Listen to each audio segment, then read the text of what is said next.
நண்பர்கள் அனைவருக்கும் வணக்கம். ஒவ்வொரு ஊர்லயுமே பார்த்தா நீர்த்தேக்க தொட்டி 4 பில்லர் போட்டு மேலே ரவுண்டா இருக்கும். அந்த ஊர் எல்லாத்துக்குமே சப்ளை பண்ணக்கூடியது அந்த நீர்த்தேக்க தொட்டியில இருந்தா எல்லா வீட்டுக்குமே தண்ணி போகும்.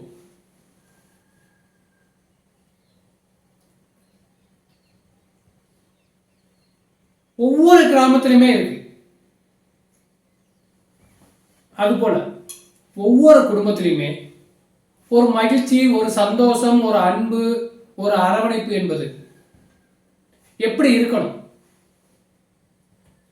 எப்படி செயல்படுத்தினா அவர்களது குடும்பம் எவ்வாறு செழிப்பாக போகும். நீர்த்தேக்க தொட்டி மூலமா நாம என்ன கத்துக்கிறோம்?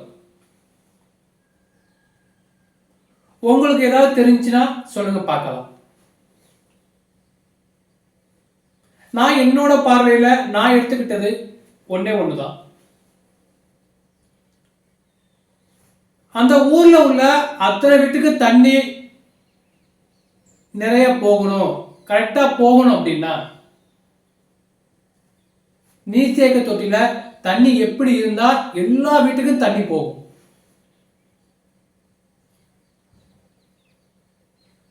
அதுபோலத்தான் ஒவ்வொரு குடும்பத்தினுடைய மகிழ்ச்சி, சந்தோஷம், அரவணைப்பு என்பது அதுபோலத்தான். என்னன்னு பாக்குறீங்களா? எல்லாருக்குமே தெரியும். ஆனா நம்ம அதை யாரும் அதிகமா சிந்திக்கிறதும் கிடையாது.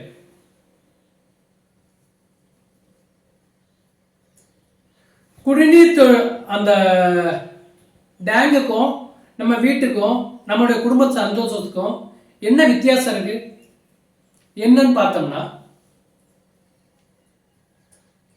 ஒரு பேசிக்கான கான்செப்ட். அந்த டேங்க்ல தண்ணி நிறைய இருந்தா எப்படி? அந்த டேங்க்ல ஃபுல்லா தண்ணி இருந்துச்சு அப்படின்னா ஊர்ல ஒரு 200 வீடு இருக்குன்னா 200 குடும்பமும் கரெக்டா தண்ணி பிடிக்கணும். தண்ணி அவங்க வீட்டுக்கு பைப்லையும் போகும். பைப்லைன் இழுத்துருந்தாங்கன்னா எல்லா வீட்டுக்குமே போகும். அது போகணும்னா என்ன பண்ணணும்? அந்த டேங்கோட தண்ணி நிறைய நிறைஞ்சிருக்கணும். நிறைஞ்சிருந்தா அந்த புஷ், அந்த ப்ரெஷர்ல எல்லா வீட்டுக்குமே தண்ணி நிறந்து போகும். சமமா எல்லா வீட்டுக்குமே போகும். மேடு பள்ளம் எப்படி இருந்தாலும் சமமா எல்லா வீட்டுக்குமே தண்ணி போயிடும்.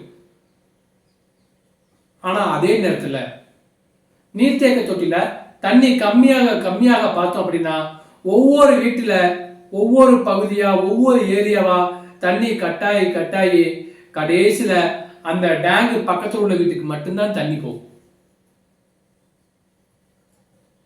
ஆக மொத்தத்துல ஒவ்வொரு குடும்பத்துக்கும் அந்த ஊரில் உள்ள யாராரு பைப்லைன் இழுத்துருக்காங்களோ எல்லா வீட்டுக்கும் தண்ணி போகணும் அப்படின்னா அந்த டேங்க்ல தண்ணி நிறைய இருந்தா மட்டும்தான் எல்லா வீட்டுக்குமே சப்ளை ஆகும்.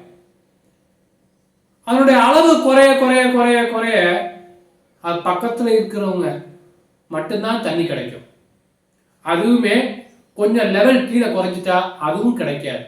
அதுபோலத்தான் நமது வாழ்க்கையிலையும் மகிழ்ச்சி, சந்தோஷம் என்பது நாம் எப்பொழுதும் வீட்டில் உள்ள முன்னோர்கள், பெரியவர்கள் எப்பவுமே மனசை சந்தோஷமாகவும் மகிழ்ச்சிகரமாகவும் அன்பாகவும் வச்சுக்கிட்ட அப்படின்னா நமக்கு அடுத்து வரக்கூடிய ஜெனரேஷன், அடுத்து வரக்கூடிய குழந்தைகளுடைய வாழ்க்கை மிக சந்தோஷமாக செல்லும் என்பது யாராலும் மறுக்க முடியாது. இப்ப நமது குடும்பத்திலையும் மகிழ்ச்சி, சந்தோஷம், அன்பு, அரவணைப்பு, பாசங்கள் எவ்வாறு எப்படி வச்சுக்கிறோமோ அதை பொறுத்துதான் நமக்கு அடுத்ததாக வரக்கூடிய சந்ததியினுடைய வாழ்க்கை மகிழ்ச்சிகரமாக செல்லும் என்பது யாராலும் மறுக்க முடியாது. இதுதான் நிதர்சனமான உண்மை. இந்த வீடியோ உங்களுக்கு பிடிச்சிருந்துச்சுன்னா ஷேர் பண்ணி, லைக் பண்ணி, கமெண்ட் பண்ணுங்க. மறந்துடாம சப்ஸ்கிரைப் பண்ணிருங்க. நன்றி. This video sponsored by BuyMode shopping app. BuyMode is shopping application is one of the online shopping app.